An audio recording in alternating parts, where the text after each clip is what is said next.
Hello, welcome to PM Express. My name is Stephen N.T., as always, and welcome. Tonight we're discussing the government's doctors at government hospitals going on strike again. Now, what you might have heard already is that the doctors in public hospitals are currently on a limited strike, and they're providing care for only emergency cases. Now, a statement issued by Dr. Frank Sribo on February 10 said that the doctors from Monday, February 18, will stop all services, including emergency care as well as inpatient care, until further notice. They're protesting what they say is government's lack of commitment to deal with the complaints of salary distortions that they have. According to the Ghana Medical Association, the major problem basically is that the Fair Wages Commission has just decided not to implement the award giving them in November. The president of the Ghana Medical Association, Dr. Kwabena Opoku-Eduse, has warned that if government does not take steps to address the doctors' concerns, the consequences of their strike would become unbearable. But the former Director General of the Ghana Health Service, Professor Agyemang Akosa, has referred the current GMA strike as kidnapping. Austin Game, who is a labor consultant and CEO of CEO of Game & Game Group, I beg your pardon, has described that as illegal. Unfortunately, this is not a news story, and you and I are the ones bearing the brunt of the disagreement between the stakeholders.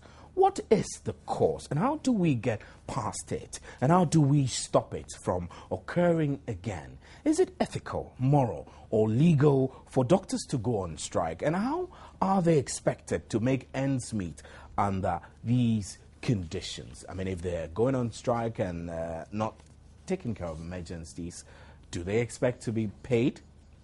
Essential services have also been withdrawn anyway, so aren't they already overburdened with too much work? And must we add the stress of salary inconsistencies? Well, in the studio tonight is Austin Game. He is very well respected labor consultant with, like I told you, CEO of Game & Game Group. He has very strong views on this matter, and we'll certainly hear those views. Kwesi Danso Achampong, I'm told, was the former Deputy Chairman of the National Labour Commission.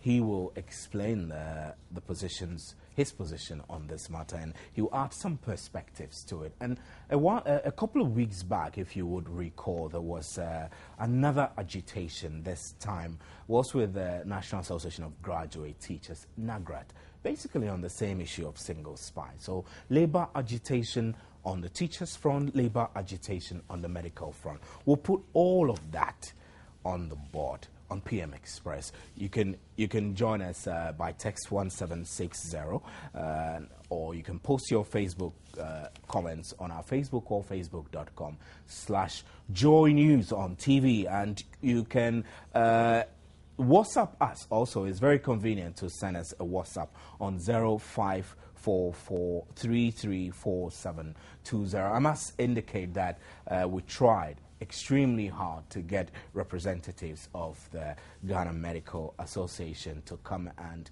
put forward their points, but we were unable to raise them. Our assumption is that they might be holed up in a meeting, or we just were unable to get them. So, gentlemen, it's great to have you on the show. Thank you. Mr. Game, these strikes as bargaining tools, especially for a sensitive establishment or institution like healthcare, is this okay for doctors to just at will decide that because they have salary agitations, they'll lay down their tools and, of course, sacrifice the lives of innocent people? Thank you. Certainly, this is not a good news for Ghanaians at all. For our honorable doctors to decide to lay down their tools regardless of the suffering their own patients, relations, and even enemies will go through. And therefore, it's not a pleasant news at all. And anybody who is mindful about what this, the consequences of these actions are, need to up his thinking about this matter.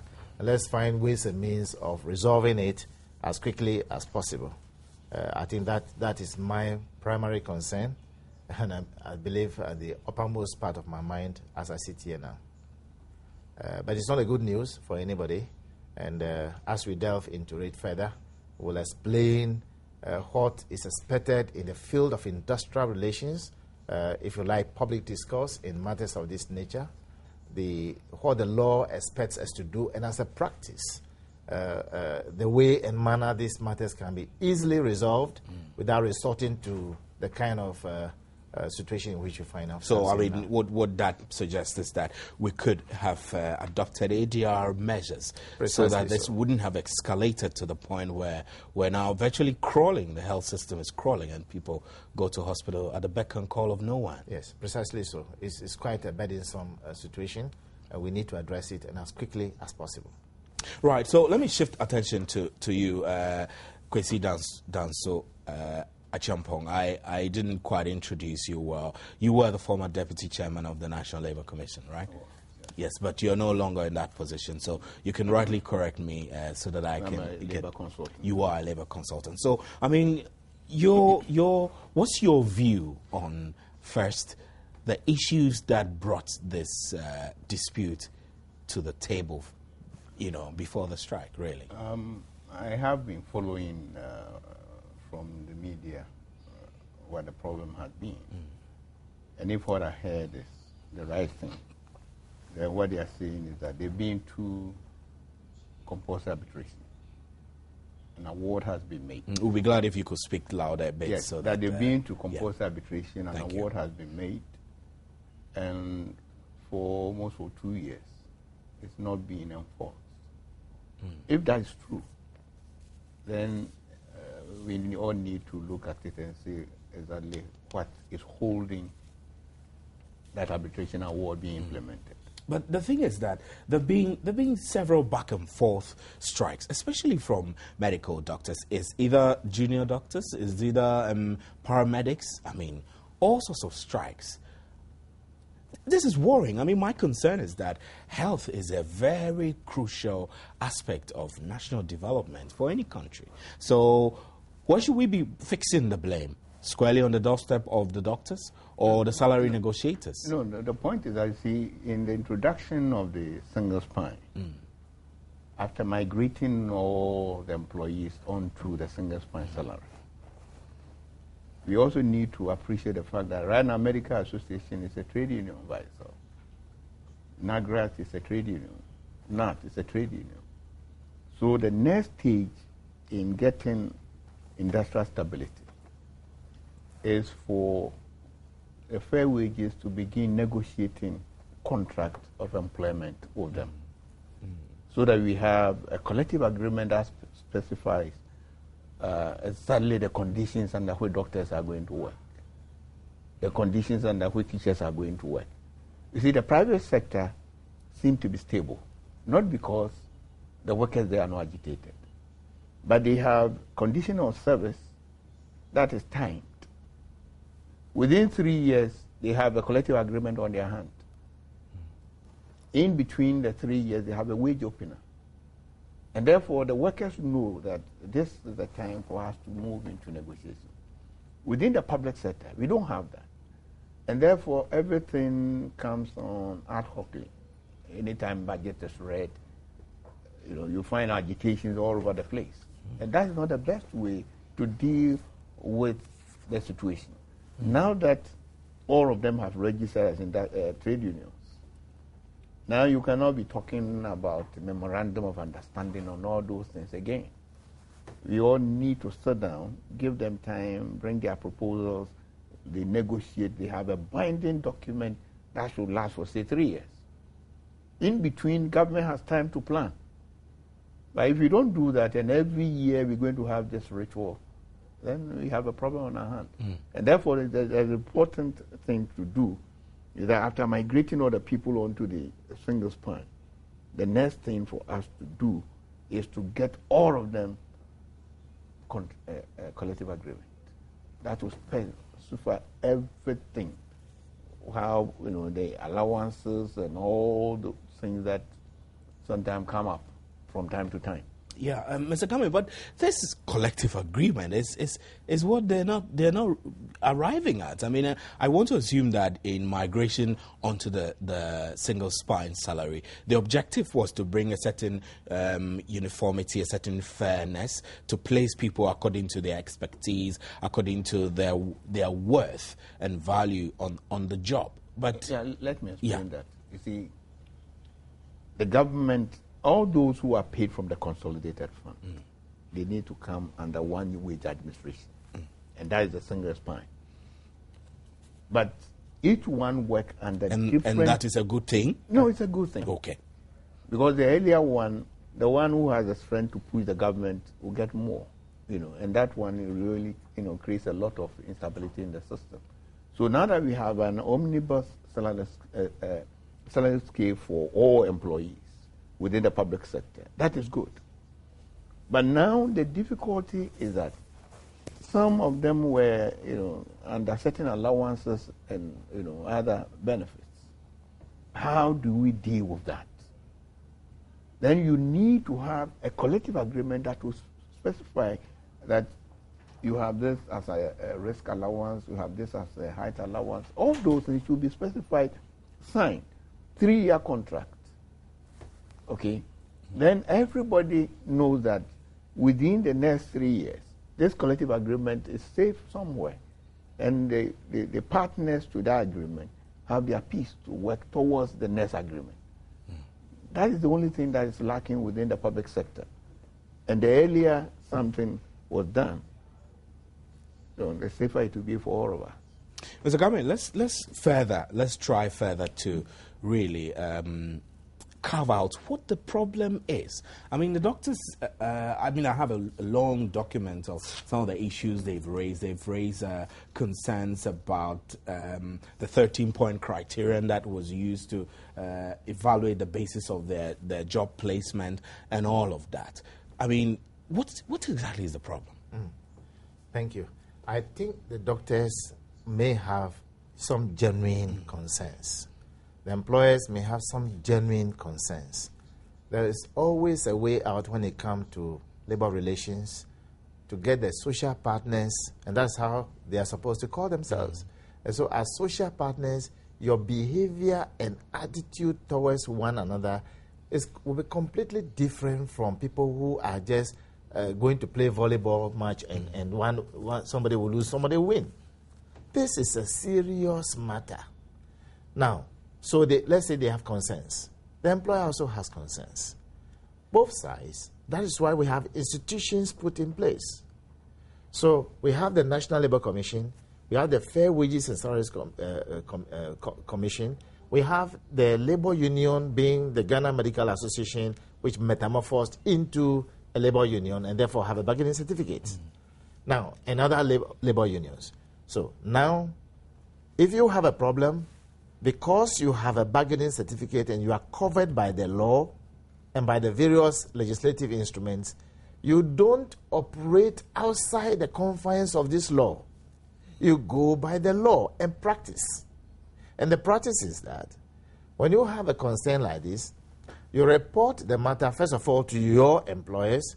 You attempt to make every reasonable effort to reach an agreement as Section 97 of the Labour Act.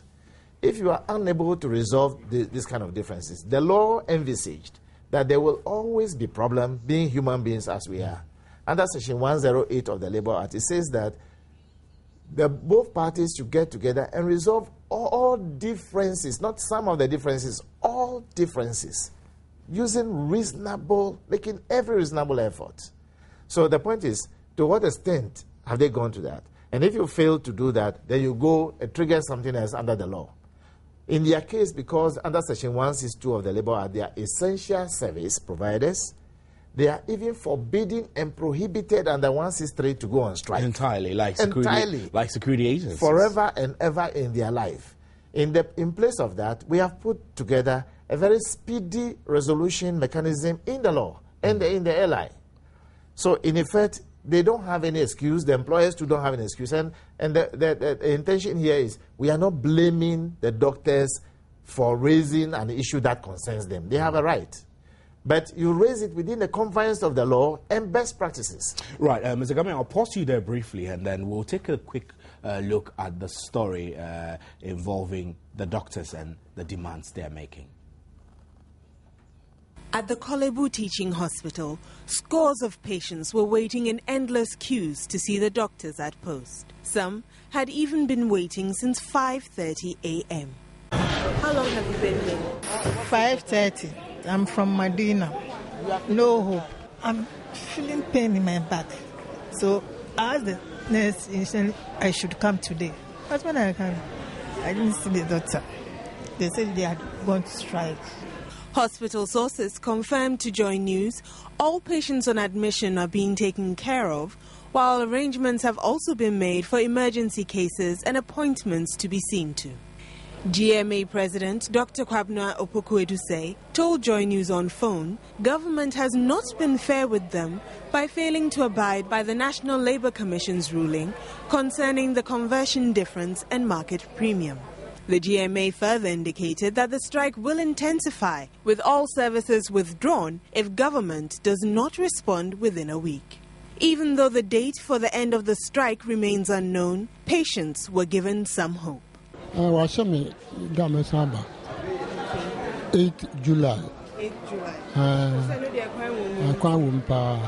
In the next 2 weeks. Tired of waiting for health care, some patients made their appeals to government through Joy News. We are pleading for the government to do whatever the doctors want him to do for him. He should do it before we die. When we die, nobody is going to vote again.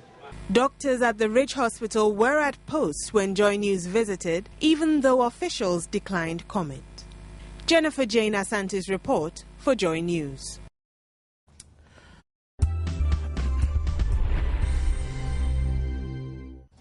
Well, that's Jennifer Jane Asante's report, which gave us a snapshot of the problem of the strike around the country. You can send us your comments by text 1760, or you can post them on our Facebook or facebook.com/Joy News on TV. Or if you are on Twitter, you can send us a tweet at Joy News on TV. That's our handle. And for those of you who have your tablets and phones handy, you can send us a WhatsApp on 0544334722. I have a couple of them coming in already, and this one from Bright from Ho says that this single spine, is it a blessing or a curse upon the country? You can send us more text 1760, facebook.com/Joy News on TV, and then WhatsApp 0544334722. So, Mr. Gamin, before we took this short story, you were talking about the fact that the doctors are within their right to demand improved conditions, but the way they're going about it, they're breaking the law. Sure, they are breaking the law, and I am sure, as I heard from the media, the Labour Commission has subpoenaed both parties to appear before them tomorrow, Wednesday. If they go there, the rules are very clear. Under Section 127, 3 and 4, no party can be on a strike and be negotiating. What it means is that you are applying a cohesive method in pressurizing a one-sided solution to a problem, which is not fair and not reasonable. And therefore, they cannot be on strike, let alone even put on a red band to go and sit before any. I would not be in that panel there and allow that to happen, because under the law, we are not supposed to do that.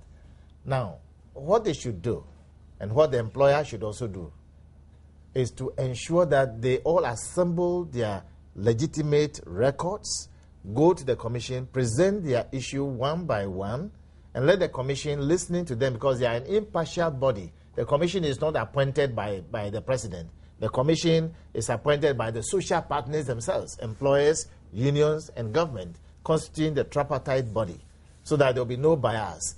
So being an impartial body, they will listen to them and take a decision and make a determination of where they are supposed to go. And that determination is what they will abide by. So I think that tomorrow, to me, will be a solution to the problem. they cannot go beyond tomorrow. And if they go beyond tomorrow, and we know that they will withdraw their services fully on Monday as they are threatening all of us, our lives, somebody will have to make make a move to ensure that they are prevented from doing it. What kind of a move? Oh, there is the court. Dismissal? No, I do not think so, that the employer would have to take that penalty. But like you, if you have ever worked somewhere else before coming here and you are in Ghana, you can change job. So it's up to them to decide whether they have to change job or not to change job, but not to hold us to ransom. That is unfair and it's unacceptable in the 21st century. Unfair and unacceptable. So, Ms. Achampong, so unfair and unacceptable. What should be the solution to this? Apart from the negotiations you've spoken about, you said that they should be able to sign a contract where they stick to specific terms. Apart from that, what should we be looking at? Can individuals, for example, decide to take illegal action against the Ghana Medical Association if... For taking legal action, yes. But the point is that after you've taken a legal action, what will be the consequence? That is the most important thing. But if the story that I'm hearing is that they've gone through compulsory arbitration, then I think that there is no further negotiation that is being held. The question is that if the outcome of the compulsory arbitration is onerous, all what government or the employers or the doctors need to do is to sit down with them and arrange a mode of payment. Okay? Because there's no way they can derogate from the arbitration award. Once it's made, it's final. And that is what the Alternative Resolution, Dispute Resolution Act of 2010 says in Section 52. Once it's been made, it's final. And therefore, if the implementation is onerous, all what you need to do is to call them, show respect, sit down with them, explain your difficulty, and then let them meet you halfway and say, fine, if you can't implement all today, can we stagger it over a period? Even in court, after judgment had been delivered, the parties themselves, looking at the situation they have on their hand, arrange some a mode of payment, and the court accepts it. So to me, if the whole thing is arising as a result of the compulsory arbitration, I don't think there's a very easy way for us to resolve. It's for the Labour Commission to put its feet down and make sure that what they have decided is implemented. You see, we should be very careful in the sense that if we want institutions to work in this country, then we should all learn to respect institutional decisions. Because if the Labour Commission makes a decision and it's not being respected, the next group of people who get agitated, if you ask them to go to they won't go. But at the end of the day, if you went and the decision was made, it could not be implemented. So I think that the next thing the Labour Commission has to do, if this strike is arising as a result of the non-implementation of the award, then the decision is not at the Labour Commission again. It's for them to go to court and enforce the ruling against the employers of the doctors. But in the meantime, if the employers of the doctors think that they don't have money immediately to implement wholly, why don't they sit down with them and have a mode of payment? And all of us will have our peace. You see, trade union, Mr. Game and myself, we've all been there before as trade union leaders. We have a consistency. The leadership are sometimes under big pressure. Because once they've said, oh, we've gone to compulsory arbitration, this is the award, and it's not being implemented. How do you go back and tell your colleagues that hold your peace? It's very difficult. So I think that even though the law says the doctors cannot go on strike, I have always said that you don't push them to the wall that they have nowhere a route of escape. Definitely, the leadership may say, hold on, but before I realize the doctors in Kintampo say we will not agree. And it becomes a very difficult thing for you to control. So I think that we need to let the institutions we put in place be respected. And they can only be respected if their decisions are made to bind the people, whether government or the private sector. Mr. Gami, you have a comment on that? Therein lies the difficulties that all of them face. You have gone for compulsory arbitration. An award has been given. It's not being implemented. Who gave the award? The National Labour Commission, which is seized with the authority to oversee matters of this nature. So go back to the Labour Commission and report the consequences of what your social partners are doing. The Labour Commission, just as they have done now, they can subpoena the parties, which they have done. As you go in there, you don't have to be on strike. That is the point. I'm talking about quality management of industrial relations, not just talking. So they have to go back to the Labour Commission. The Labour Commission has enormous authority to bring both parties to order, not strike. Because you are shown as a clip just now. Yeah. There are people suffering. With ordinary people. Our mothers and our sisters, our younger ones are suffering. Those that are not in Accra to be shown, we cannot even see them. So I'm just saying that the law says all differences between the parties. That's why we didn't even write in the thing. We didn't put down the dispute. Put down all differences. So that this is an industrial relations language. So that we don't misuse our energies on things that are not helpful to anybody. That is the point. So you agree with Professor Ajimambedua Kosa's description of their strike as kidnapping, really? To be honest with you, I am extremely surprised that our brothers, the noble profession, like the doctors, will take such a harsh decision against their own fellow human beings. This is very dangerous. And it's maybe more than Professor Kosa one time was sitting in front of me and we were negotiating on these matters before when I was in the ministry. I think that we've all learned our lessons. I've been a trade union before, as far back as 1973. So I think that it is greatly it's vexatious to see these things happening in our country in the 21st century. It should not happen. You think they should be clamped down? Not necessarily so. I respect them a lot. They are I have Christian brothers and sisters in their midst. And I have other people in their midst. They are very nice people. Their leadership are nice people. I don't have anything against them. You use such nice words for them, but they're on strike and people are dying. Yes, so they couldn't be that nice. Yes, so they have to search their thoughts and examine their conscience carefully and remember that they have an oath. Their hypocritical oath that they have taken, Hippocratic oath that they have taken is very crucial at this point in time. And not just that, the law is very important. They have the right to demand whatever they want to demand.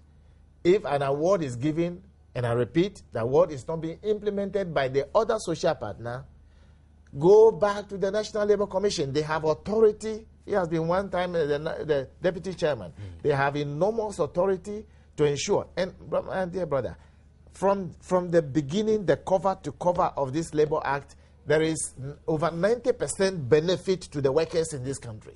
They are not taking advantage of it. If you lack knowledge about something, ask. And let somebody guide you. That's the bottom line. Because they shouldn't hold the whole country to ransom and making our people to suffer the way they are suffering. Thinking they are doing the employer, which is called government. No.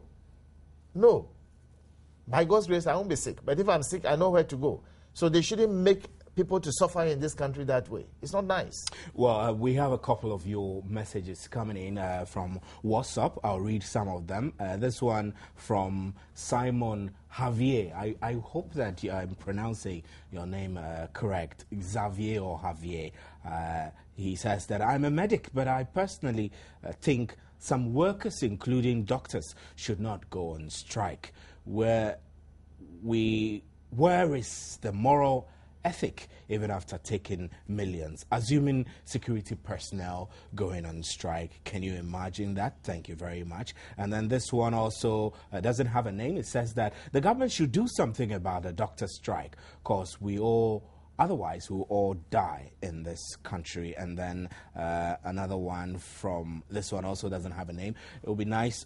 This one is from Pabios Akachi, that's right. What is this about single spine? I thought it would increase my salary gangantuanly, but in effect, I could not see much. Even my students now in the police service, they're taking more pay than I do. Well, what pay policy is this? If you have any disagreements with the pay policy, I'm afraid I'm not the person with the requisite expertise to help you resolve that. But thanks for your message anyway. And this one from Foster Ago in Bolgatanga says, the doctors should kindly go back to work whilst their leadership sit with government. That's the point that our labor consultants have all been saying, that the doctors need to go back to the negotiation board and then discuss this thoroughly. And this one from Del Bright from Ho says, I think the government should get some doctors from Cuba and even Nigeria. They will be ready to take the 3,100 Ghana cedis they are now taking. I must be honest that I don't know how much the doctors are taking, so I can't independently confirm that they're taking 3,100 as salary. And Bright, you again say this single spine, is it a blessing or a curse? I read that message already. Thank you very much, Bright. And then I also have this one coming from Felix. Felix says, I'm assuring you that the strikes will continue this way if the government does not wake up from its slumber. How can you employ somebody for 2 years now, no payment? What do you expect them to feed on? I assume that you're talking about the teachers' situation. I'm not sure there are any doctors in this country who have not received their salaries for the past 2 years. Thanks very much for your messages. You can send us more by text 1760, or you can post them on our Facebook wall, facebook.com/JoyNewsOnTV. And if you are on Twitter, you can send us a tweet. Our handle is at Joy News on TV, and our WhatsApp, as always, is 0544334722. We'll take a short break, and when we return, we will delve deeper into finding solutions to the other labor agitations, moving away from the doctors. We'll address the broader angle of labor fronts in Ghana. Stay with us.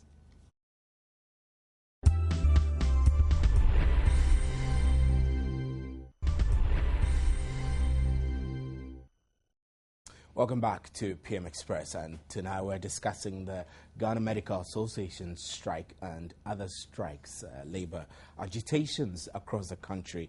My guest in the studio is Austin Game. Austin Game is a labor consultant. He's a CEO of Game and Game Group. They are HR solutions and AGR consultants. And then I have Kwesi Danso Echampong, who is a former deputy chairman of the National Labour Commission. He's also a labour consultant. We're discussing all these labour issues. Meanwhile, the Blue Rose Limited, a leading real estate developer with one of the economical and affordable rates in Africa, presents to you Shelter for All. With over 10 years experience in the real estate industry, Blue Rose Limited has won awards for the best low-income and affordable housing developer in Africa, and also an international quality Crown Awards for outstanding performance in the housing industry. Due to this, Blue Rose Limited is sharing the success story and awards with all its clients by giving out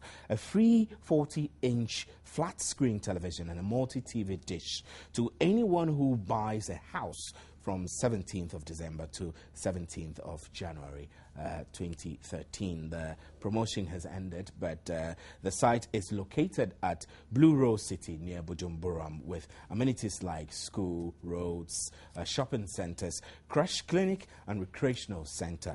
Rush now and be proud to own a house. You can contact Blue Rose on their hotline 020-2029-622 and 030-22414559 and 020-4353-041. I'll say the numbers again. 020-2029-622, 0302-241-459 and 020-435 3041. Blue Rose Limited, quality and affordable housing for all. So, welcome back to the studio, gentlemen. And Mr. Danso Champong, I'll come to you now. Now, when you look at the rate of labor agitations in this country, one time it's doctors, another time it's graduate teachers, and is this worrying? I mean, the rate of agitation, labor agitations, have increased lately. Is that a true reflection? Yeah, it's worrying, as you indicated. The point is that, see, the labor law, those who brought it into being had a vision that we're going to have an atmosphere of industrial relations where people have respect to law. You see, in industrial relations, unless the parties are ready to respect what the law says, managing it becomes very difficult, because we're dealing with passion and pressure from the base members of the group. But therefore, what we need all to appreciate is that once we've agreed that Ghana, we shall govern ourselves by rule of law, then all of us should endeavor to agitate, get whatever we want within the confines of law. That is very important. Because if you put away law, everybody can do whatever he wants to do, and it becomes very chaotic. Chaotic, yeah. So it depends on the employer and the employees. It's a two-way thing, because the employers should also know that the workers' leadership are also under pressure, in the same way as maybe the employer may also be under pressure economically and all other things, But the critical thing for the two parties to know is that once any side invoke the law, then you need to respect it. That's why in this doctor's thing, I tend to incline towards the award that the Labour Commission has given. Because once it's been made, and you are not appealing against it, then you need to take all steps to implement it. If you think that there are difficulties, put your card on the table for the other side to appreciate, so that they can also go back to their constituencies and discuss with them that yes, we've won, the government says they'll be able to do this over a long period. Doctors, teachers, they are the cream of educated people within our society. And therefore, we'll be appreciating the content better than when you are dealing with other people who may not have the privilege even to read and understand the content of this labor thing. So it's critical that if we want to have a very peaceful industrial atmosphere, then all of us will endeavor to accept the rule of law. It's very important. Accept rule of law. We'll show you again a clip of the story we broadcast on the Nagrat agitation a couple of days back. National Association of Graduate Teachers, Nagrat, expressed their worry over categories 2 and 3 of allowances on the single spine pay policy. And we're asking the Ghana Education Service to quickly restore or cause the Fair Wages and Salaries Commission to direct Controller and Accountant General to restore the incremental jams that are due to teachers. We are also calling on the government for the quick implementation of category 2 and 3 allowances that are due for teachers. Because unlike other services that came onto the single spine with their allowances, teachers did not have allowances. According to them, they will embark on the industrial strike action if these concerns are not addressed by January 25. If someone was taking 1,000 Ghana cedis and does have certain allowances, 2%, 5%, 10%, with the enhanced salary of the single spine, that person now takes this percentage of the new salary. And those who don't have those allowances are highly disadvantaged. And that is what teachers are facing as I speak to you. And we are asking that if by 25th of January we don't see concrete evidence of solving these problems, on the 28th we are laying down our tools. They had other concerns which they say will inform their decision whether to be involved with the upcoming invigilation of the SSCE examination. This year, 2013, we are going to have 2-year groups, the SSS 3 and SSS 4. The numbers are going to more than double what used to happen. The number of teachers have not increased. If anything, they have reduced. This year we are saying that if we don't negotiate how much a teacher is paid per session for the examination, we will ask all our members to withdraw from the invigilation and supervision of the WAEC exams. Teachers were migrated onto the single spine salary structure in January 2010, but the implementation took effect from January 2011. As of now, all arrears due the teachers on the pay policy have been paid in bits, a situation they claim caused loss of value in the total amount received. The single spine pay policy was enforced to standardize and harmonize all allowances to achieve equity in the public sector remunerations.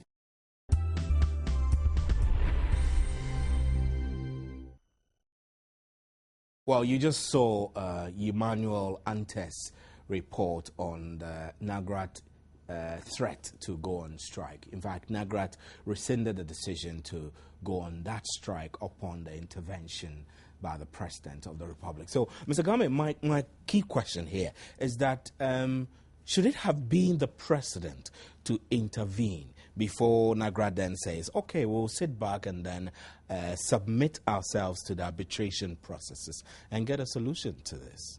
Definitely not. And gladly, the President, I think last week or so, when he was moving his office from the old Osu Castle to the Flagstaff House, did state that point quite clearly, that this kind of things should not be happening again.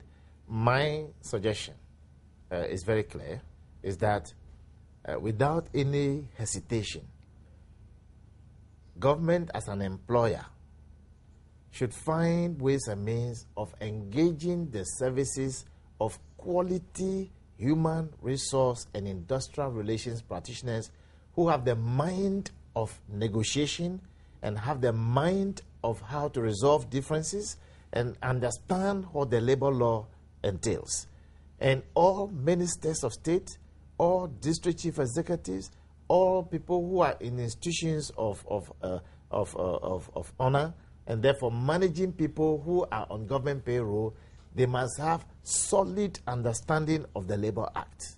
This is no But joke. you were a sector minister several years ago. Yes. Is it your understanding that the Employment and Labor Ministry is up to the task, really?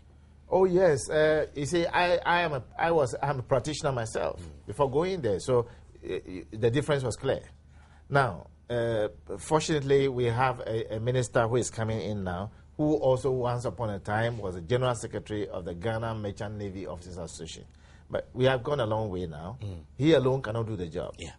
We needed people, maybe, I'm not talking about the minister doing it. No, we're talking about people who have the capability of sitting and acting for and on behalf of the ministry or of the government or of Fair Wages and Salaries Commission, because it looks as if they have a genuine problem. In all their efforts, it looks as if they all set aside conveniently the Labor Act. They are not following the rules. It's very clear. Under Section 101, Subsection 2, if you read it and you put the rules in place, I am a consultant to many companies. Tomorrow we are helping a company, a notable company, to negotiate. The people, they will not go on strike because we will not support the employer, even though we are their consultants. We will not support the union to mislead anybody. And we will not support the employer in error. We will guide them to ensure that we facilitate the process to conclusive, and be transparent in that facilitation. Yes, honesty is the key. So, in effect, the way and manner we are managing labor relations is poor. I'm glad that the president has brought a new nomenclature for the ministry. They call it Ministry of Employment and Labor Relations. My prayer is that the minister, whom I know very well, together with his able deputies to be engaged, plus other people working in the ministry there, will be honest and ensure that if you don't understand something, you better ask. You better ask. I cannot know everything. This is not possible. Yeah. And therefore, if I don't understand something, I ask other people. I know many lawyers who are notable lawyers who we talk together about this Labor Act. When they are in difficulties, they ask. So what is the problem that people don't want to? The kind of clip we just saw, it disturbs my heart to hear. Very much. That I mean, we are being threatened that we will stop work on the 25th or 28th. When students are writing their exam. Not only that, the Labor Act is very clear as to what to do to resolve those kind of differences. I don't jealous them. I've been a union leader to the highest office. So all I want to say is that people should learn to be sober. We should all learn to ask questions and to find out from people who have some understanding about these things, what do we do? So we are guided so we don't repeat these kind of things again. It is not fair to the nation. Now, investors, do we expect investors to come to this country? Do we expect our children to get jobs to do? I will not invest in an economy like this when people don't have the patience to take the Labor Act, and when they have a problem, they will go to the National Labour Commission. Perhaps the last point I want to say about this is this. Fortunately, we have a dual strength of law in this country. We have Act 651, which is the Labor Act. We have Act 798, which is the ADR Act. Government, upon resumption of office, hopefully in the course of the week, by the new Minister for Attorney General Department, should take steps to ensure that we have established the National ADR Center, so that the law will come into being, so that we have a dual power. Yeah. You can either go to the Labour Commission or go to the National ADR Center for resolution of your differences. So it doesn't get out of hand don't this get way. it out of hand. You're getting so tired about this kind Mr. of thing. Champong, your comments on that? Yeah, I think I agree with Mr. Game. The point is that the industrial landscape is changed. It's unlike earlier time where the public sector employees were not unionized. Most often, their conditions of service or their salary were taken care of in the budget allocations. But now they are all trade unions who have their own bargaining certificate. And the law mandates the employer to sit down with these people to negotiate terms and conditions of service. Journalists are not unionized. You think journalists should begin to think about unionizing? Yes, of course. No, if you have common employers, then if it's a loose association, then even when you get certificate, then the point is that, like a Joy FM employee, you have somebody come in to negotiate, unless you all agree to come under omnibus collective agreement for all journalists within, like maybe the Journalists Association or something. Yeah, something like that. Well, but the critical point is that the landscape has changed, and we need personnel within the public sector who will undertake negotiations for and on behalf of government. The intervention by president, intervention by ministers, they completely undermine institutional strength. And they're porous, actually. Not even the porosity. The point is that if there's a problem between Nagrat and the Fair Wages Commission, and the president wants to intervene, he has to intervene through the institution that is negotiating on his behalf, so that the people then have confidence that this is our last stop. We have nowhere. That makes it even more effective. Yes. We have nowhere to go. But if they can bypass the institution and get to the castle or Flagstaff or wherever, do you think the next time they waste their time sitting down with you? Not at all. We'll take a snappy break and we'll be right back to wrap up. And thanks for staying with us.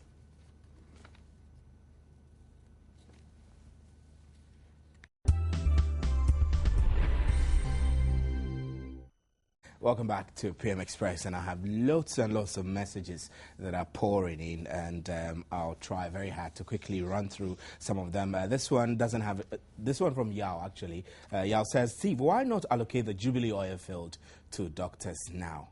Well, that's very sarcastic. And Alhaji Mashoud from Boko says, doctors should have the fear of God and love for humanity to return to work and not allow politicians to influence their thinking. Alukos from Tamale says, this is simply a lapse and a blatant failure on the part of government and state institutions charged to deliver essential services.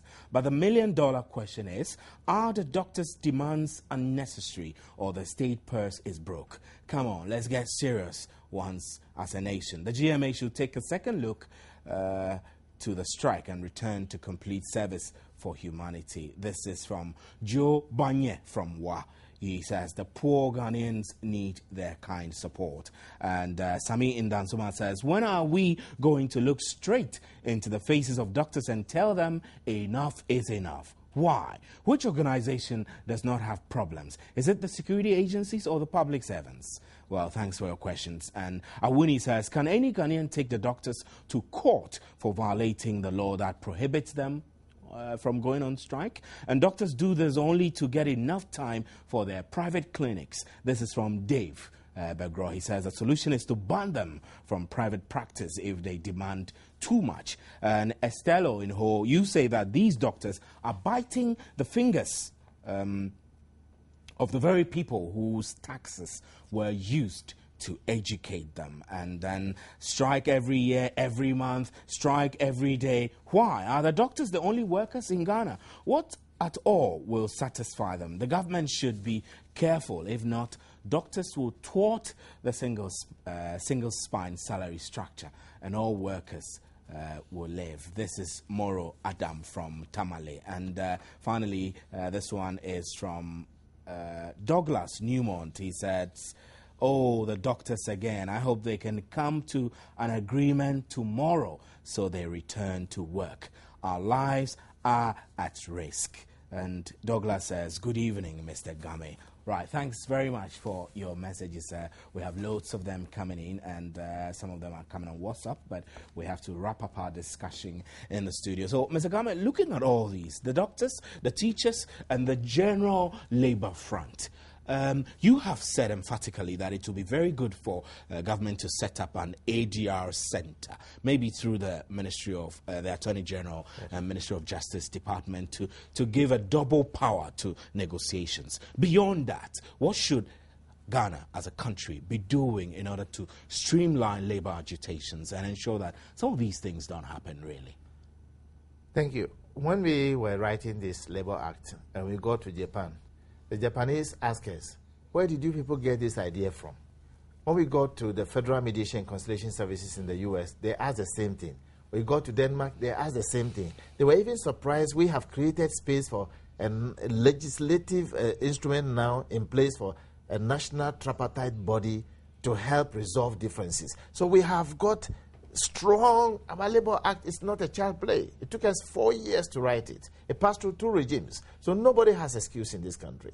The way we are behaving, like my brother said, the landscape of industrial relations, there is a complete paradigm shift.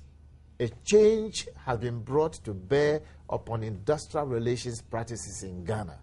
People must learn to respect that we have a law. If we don't respect it, we'll have chaos on our hand like we have now. I respect the doctors. I have confidence in them. Tomorrow, when they all appear before the National Labour Commission, everybody should relax and listen to the Commission's advice, both the employers, and I'm not looking at the doctors alone, the employers must also learn to respect the law, and I think that we must create space for us to advise and guide them as to the way forward, because we have lived in this country for a long time. We understand it. Everybody who cares to know. So it's not something that we are saying just for the sake of saying it. Free of charge, so that we don't have this kind of problem for our elder sisters with their hands in bandage and they will not have anybody to attend them. It breaks my heart. It is heartbreaking. It is heartbreaking. Mr. Danso Champong, your closing remarks. What I would say is that in order for us to forestall industrial peace within the public sector, we need to do what we have done in the private sector for that. And that, after migrating all the public sector employees onto the single spine, the Fair Wages Commission should now engage them to develop collective agreement for each of the state institutions with a lifespan, wage opener clause. Then it will give all the parties time to find the resources. Well, that's what the private sector is doing. Including discipline and grievance procedures. Everything is there. So that when they have their own collective agreement, Ghana Medical Association collective agreement for 3 years with 18-month wage opener clause, then within this time, you cannot do anything. But if you leave it to this annual ritual, an ad hoc nature of then labor we're going to have, so that is what the fair wages should now move on after migrating all of them onto the single spine to get collective agreement for each and every one of them. It may add additional cost, but it will bring certainty in the relationship. And that is what has kept the private sector going. Not that the workers there don't have needs, they have. But they are under control because the collective agreement specifies what time they can agitate and when to stay in and work. Mr. Game, you've had a quick one. You've had experience all across Ghana and across the continent, West Africa and other places. If you compare our labor front in Ghana to the others in the sub-region, how would you rate us? Well, we are doing well, but we lack sufficient knowledge and understanding and the skills to apply the Labour Act. That is the problem we have. We lack it. People who come from Nigeria, when they see, for training, when they see our Labour Act, they marvel. So all I want to say is that our people are doing their best, the trade unions are doing their best, employers are doing their best, but what we need to do now is to intensify education and training and development of skills so that people stop this kind of ad hoc type of things. But for tomorrow, as they meet at the Labour Commission, since the arbitration award is final, I will urge government or the employers, the doctors, to come with proposal of payment of the implementation of the award as a proposal and place it before the doctors so that they know within what time frame that implementation will be completed. Thank you very much. Kwesi Danso Echiampong is a former deputy chairman of the National Labour Commission. He is a labour consultant, and we were also joined in the studio by Austin Game. He's a labour consultant, is the CEO of Game and Game Group. Game and Game Group is an HR solutions training and ADR consultancy services. You can reach them at www.com, gameandgame.com if you have any labor negotiations or consultancies to do. My name is Stephen Anti, and it's great having you here. Thanks for your messages, those which came on WhatsApp and those which came via text 1760 and by Facebook and Twitter. Good night.